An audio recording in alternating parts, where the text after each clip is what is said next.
Manifesto 5 दिन या 5 हफ्ते के लिए नहीं था, 5 साल के लिए था। अभी हमारा पहला बजट भी पेश नहीं हुआ है। आप इंतज़ार करिए ना।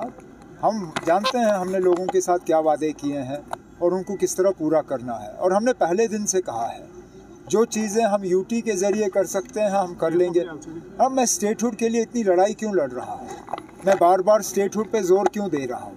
क्योंकि मैं जानता हूँ कि कई सारी ऐसी चीज़ें हैं जिनको लेके लोग परेशान हैं, लेकिन उस परेशानी का हल एक यूटी में नहीं हो सकता।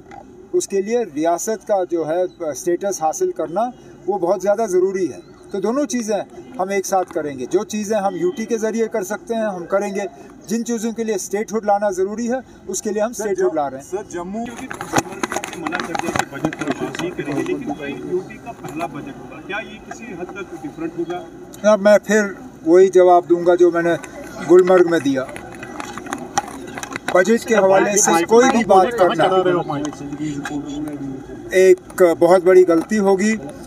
बजट हुकूमत का है और हुकूमत का फ़र्ज़ बनता है कि बजट सबसे पहले असेंबली में पेश हो, और इसलिए बजट के हवाले से मैं कोई बात नहीं करूंगा। जो भी बजट में हमें डालना होगा या नहीं डालना होगा ये 7 तारीख को असेंबली के सामने पेश हो। मैं कुछ नहीं कहूँगा क्योंकि किसानों की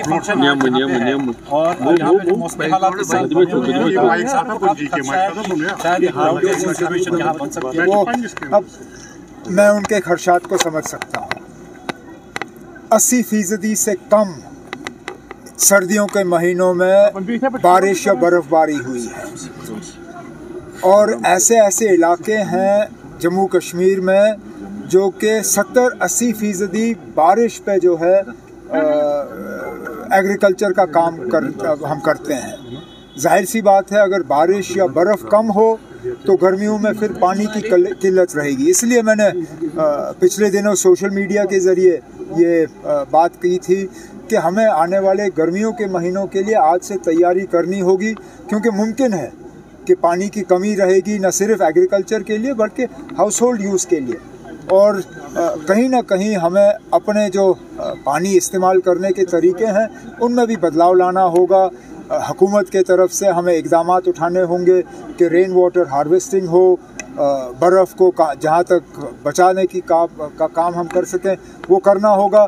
लेकिन जहाँ तक किसानों के लिए इरिगेशन का इंतज़ाम करना होगा उसमें एग्रीकल्चर डिपार्टमेंट और जल शक्ति डिपार्टमेंट दोनों के साथ बैठ के जो भी हम कर सकेंगे हम कर लेंगे।